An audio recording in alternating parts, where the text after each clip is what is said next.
사랑하는 성도 여러분, 지난주일 우리는 기쁨의 부활절 예배를 하나님께 드렸습니다. 해마다 부활절이 되면 죽음을 이기시고 다시 사신 예수 그리스도를 찬양하며 우리는 기쁨의 예배를 드립니다. 그런데 여러분, 부활절 전에는 사순절이 먼저 있지요. 예수님의 십자가와 고난을 묵상하는 40일의 기간입니다. 그리고 교회력으로 부활 주일부터 성령 강림 주일까지의 50일을 교회력으로는 부활 절기, 특별히 기쁨의 50일이라고 칭합니다. 그래서 부활절은 지난주일 하루로 끝나는 것이 아니라 성령 강림 주일까지 7주간 계속됩니다. 초대교회는 특별히 이 부활절기에 부활의 기쁨에 전적으로 압도되어 주님의 기쁨을 기쁘게 누리게 되었습니다. 여러분, 이 교회력이 우리에게 주는 메시지가 있습니다. 우리의 신앙과 삶에는 분명 때로는 고난도 있고 아픔과 기다림의 시간도 있습니다. 그러나 40일간의 사순절이 지난 후에는 기쁨의 50일, 부활절이 다가온 것과 같이 우리 삶의 고난보다 하나님이 주시는 기쁨이 더 크다는 사실을 기억하시고 소망하시기 바랍니다. 기독교의 신앙도 마찬가지입니다. 우리의 믿음은 십자가와 부활을 함께 붙잡는 신앙이 됩니다. 개인적으로 지난주 성금요 촛불 예배 설교와 또 이번 주 부활절 이후에 첫 수요 예배를 지난주 중에 함께 준비하게 되었는데요. 이미 알고 있는 사실이지만 우리에게 예수님의 십자가만 있고 예수님의 부활이 없었다면 이보다 더 절망이 어디 있겠는가라는 것을 다시금 몸소 느끼고 기억하게 되었습니다. 그렇다면 부활절을 보내고 있는 여러분의 신앙생활에는 요즘 기쁨이 있으신가요? 부활주일은 지났지만 여전히 우리에게 기쁨보다는 두려움이 앞서고 감사보다는 여전히 마음 한구석에 근심이 자리하고 있지는 않으신지요? 그런데 여러분, 우리 하나님께서는 당신의 자녀들이 기쁨을 누리며 살아가기를 원하십니다. 우리 자녀들이 근심과 우울 속에 있는 모습을 보고 기뻐할 부모님이 아무도 없는 것처럼 주님은 당신의 사랑하는 자녀들이 우리가 기쁨으로 살아가기를 원하십니다. 그러나 우리의 신앙이 여전히 십자가 신앙에만 머물러 있고 부활의 신앙은 누리지 못하고 있지는 않은지 돌아보게 됩니다. 오늘 본문에 등장하는 제자들도 마찬가지였습니다. 오늘 본문 19절은 이렇게 시작합니다. 이날 곧 안식 후 첫날 저녁 때에. 안식 후 첫날, 다시 말하면 예수님이 부활하신 바로 그날 저녁입니다. 요한복음 20장 전체의 흐름을 살펴보면 새벽에 막달라 마리아는 예수님의 빈 무덤을 보게 되었습니다. 이에 베드로와 요한도 그 빈 무덤에 달려갔습니다. 그리고 예수님은 마리아에게 친히 보이셨고 나타나셨습니다. 또한 누가복음 24장에 보면 엠마오로 가던 두 제자에게도 예수님은 친히 찾아오셨습니다. 부활의 소식이 이미 전해지고 퍼지고 있는 상황입니다. 그러나 제자들은 기쁨으로 일어나지 못하고 여전히 한 자리에 머물러 있습니다. 이어지는 본문은 이렇게 말씀합니다. 제자들이 유대인들을 두려워하여. 부활의 날이 밝았고 빈 무덤과 여러 증언의 소식도 들었습니다.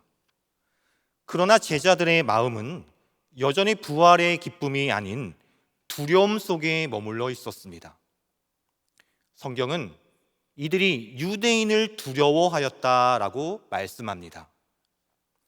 예수님을 십자가에 못 박았던 유대의 종교 지도자들이 이제는 예수님을 따르던 자신들에게도 손을 뻗칠 것이라는 두려움이 그들에게는 자리 잡고 있었습니다.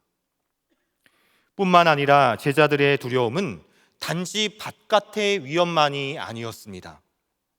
그들 안에는 자신에 대한 실패와 수치의 기억이 있습니다. 예수님이 잡히시던 반 그들은 다 주님을 버리고 도망갔습니다. 수제자 베드로는 주님을 3번이나 부인했습니다. 그러니 제자들의 마음은 외부의 위협과 내면의 죄책감이 함께 밀려오고 있습니다. 이런 두려움의 현장 속에서 제자들이 선택한 것이 무엇입니까? 이어지는 19절 말씀을 보니까 두려워서 모인 곳에 문들을 닫았더니, 여기서 닫았다라고 하는 헬라어 단어 클레이오는 단순히 문을 닫은 상태가 아니라 안에서 빗장을 굳게 걸어 잠근 상태를 의미합니다.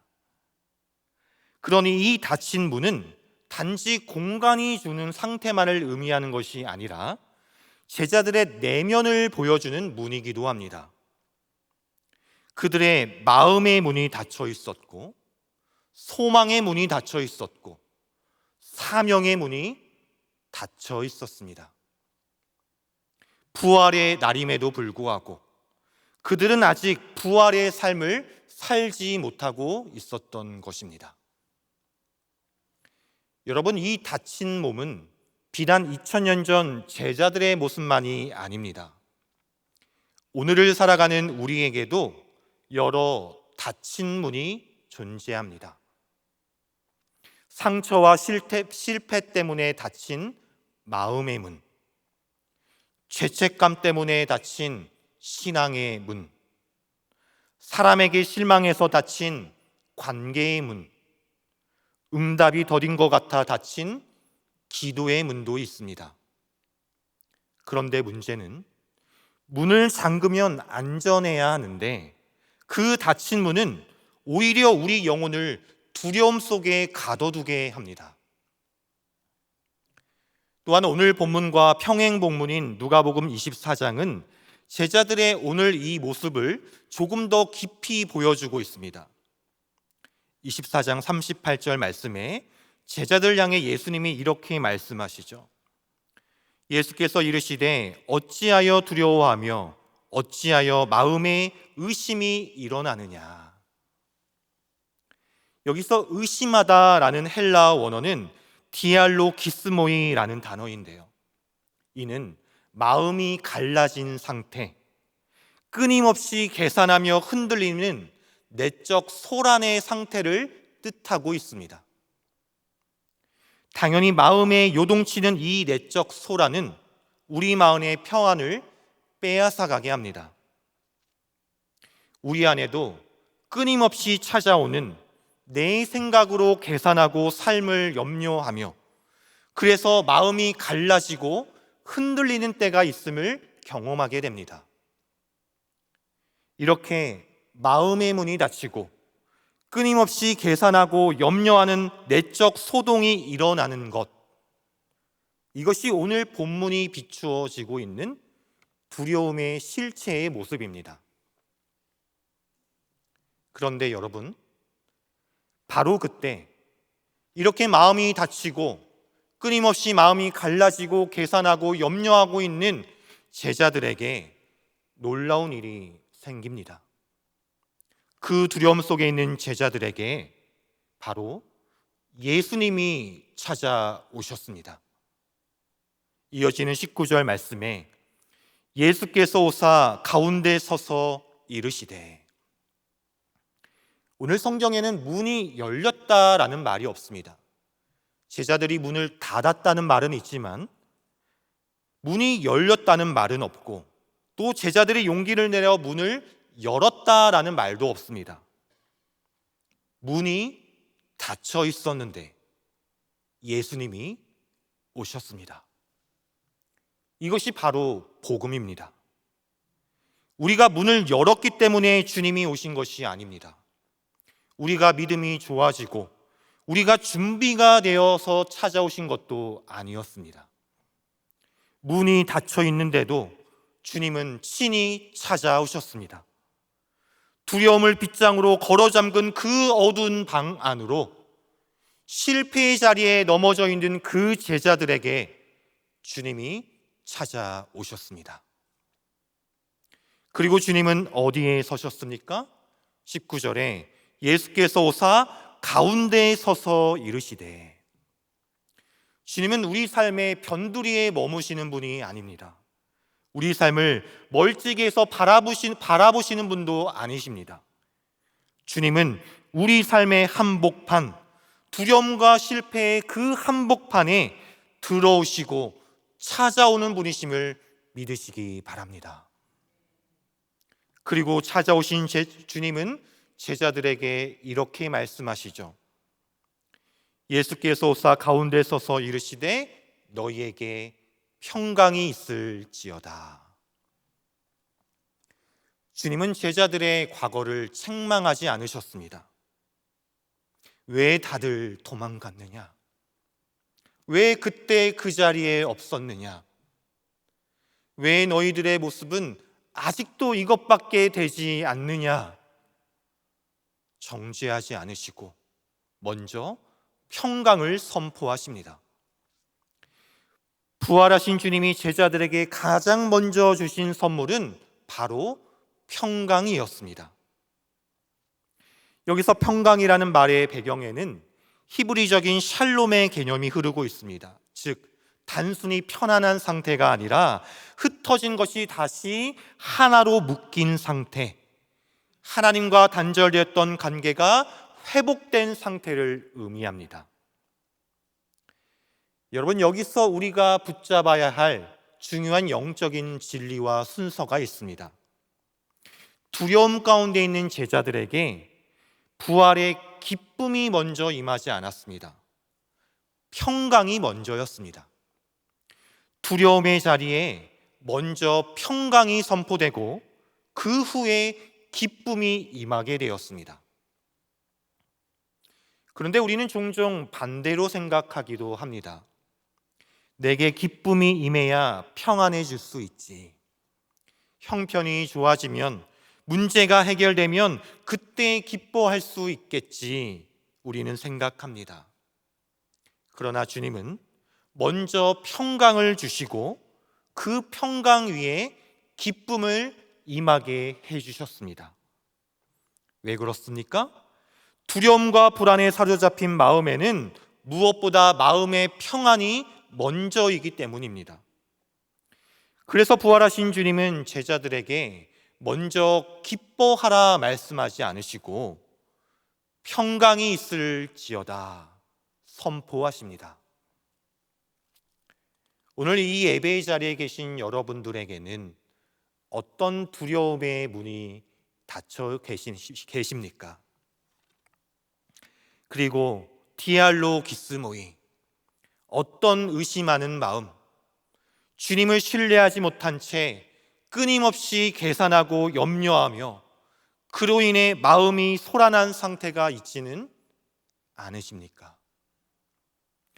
그런 저와 여러분에게 주님은 그 닫힌 문을 여시고 친히 찾아와 주시는 분이십니다.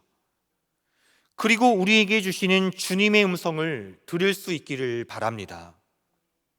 너희에게 평강이 있을지어다. 그러므로 주님, 이 두려움의 문을 주님 앞에서 열기를 원합니다. 제 마음 안에 있는 디알로 기스모이, 끊임없이 계산하고 삶의 염려로 소란케 하는 내 내면의 소리를 잠잠케 하여 주옵소서. 그리고 하나님의 평안을 부어 주옵소서. 그렇게 기도하며 주님의 평강을 먼저 사모하는 저와 여러분 되기를 바랍니다. 이렇게 예수님은 두려워하는 제자들에게 먼저 평강을 선포하신 후에 이제는 자신의 손과 옆구리를 실제로 친히 보여주셨습니다.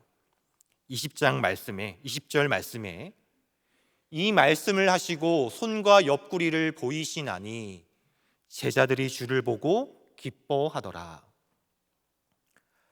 예수님은 왜 하필 손과 옆구리를 보이셨을까요? 손과 옆구리에는 무슨 자국이 있을까요? 십자가의 흔적이 남겨져 있는 못자국과 창자국의 자리입니다. 주님은 그 고난과 상처의 흔적을 감추지 않으시고 숨기지 않으시고 지우지 않으셨습니다. 그리고 다시 사신 몸 그대로 제자들에게 친히 보여주셨습니다.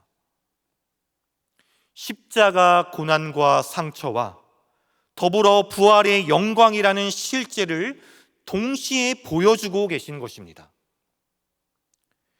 이렇게 부활하신 예수님의 몸을 본 제자들은 이제 이와 같이 반응합니다. 제자들이 주를 보고 기뻐하더라. 성경은 제자들이 무엇을 보고 기뻐하게 되었는지를 분명하게 말씀합니다. 상황을 보고 기뻐하지 않았습니다. 문제가 해결되어 기뻐하지 않았습니다. 바로 주를 보고 기뻐하더라. 여전히 유대의 지도자들의 위협은 사라지지 않았고 미래도 여전히 불확실합니다. 그런데 제자들이 주님을 볼 때 기쁨이 임하게 되었습니다.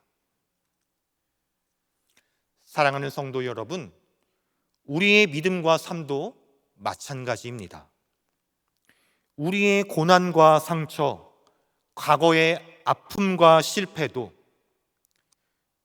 내 힘으로 지우고 싶고 숨기고 싶고 감추고 싶은 그 상처의 자국도 부활하신 예수님 앞에서는 결국 승리의 흔적, 기쁨의 증거가 됨을 소망하시고 믿으시기 바랍니다. 또한 우리는 주님을 볼 때 기쁨이 임합니다. 주님의 임재를 경험할 때 기쁨도 경험하게 됩니다. 우리가 예배를 사모하고 말씀과 기도의 자리를 놓지 말아야 할 이유도 여기에 있습니다. 하나님의 임재가 머무는 곳에 평강이 있고 그 평강이 있는 곳에 기쁨이 다시 회복되기 때문입니다.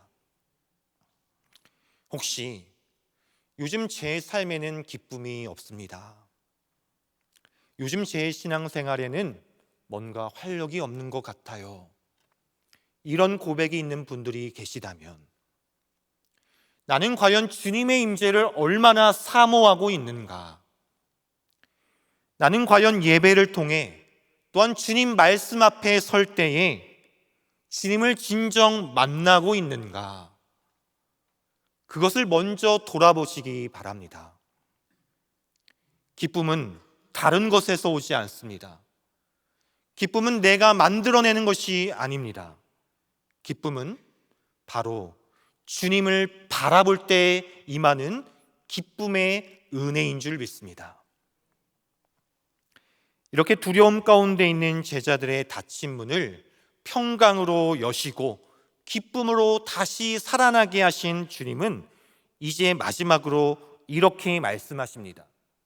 본문 21절의 말씀을 우리 다 함께 읽겠습니다. 예수께서 또 이르시되 너희에게 평강이 있을지어다. 아버지께서 나를 보내신 것 같이 나도 너희를 보내노라. 아멘. 여기서 우리는 부활 이후의 우리의 삶이 어디로 가야 하는지를 정확히 보게 됩니다. 주님은 두려움 속에 있는 제자들을 단지 위로하기만 하지 않으셨습니다. 평강을 주시고 기쁨을 회복시켜 주셨습니다. 그리고 그 다음에는 나도 너희를 보내노라. 우리를 사명의 자리로 보내십니다. 사실 제자들은 조금 전까지 문을 잠그고 숨어 있었습니다. 이제 막 평강과 기쁨을 되찾았는데 주님은 그들을 보내십니다. 왜냐하면 주님이 주시는 평강과 기쁨은 우리를 움츠러들게 하지 않고 다시 일어서게 되는 능력이 되기 때문입니다. 부활의 신앙은 감격에서 멈추지 않습니다. 기쁨은 사명으로 흘러가야 합니다. 기쁨이 내 안에 머물러 있는 것이 아니라 기쁨이 사명으로 흘러갈 때 그 기쁨은 우리 안에 다시 채워지고 그 기쁨은 더 깊어지게 됩니다. 그리고 그렇게 보냄받은 그 자리는 부활의 능력을 경험하는 은혜의 자리가 됩니다. 또한 주님은 제자들을 그냥 보내지 않으셨습니다.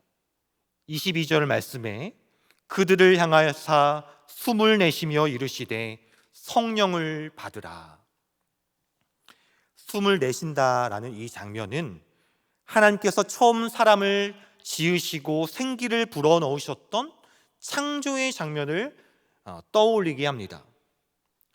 부활하신 예수님은 지금 두려움 속에 넘어진 제자들을 창조의 역사 가운데 다시 세우시고 계십니다.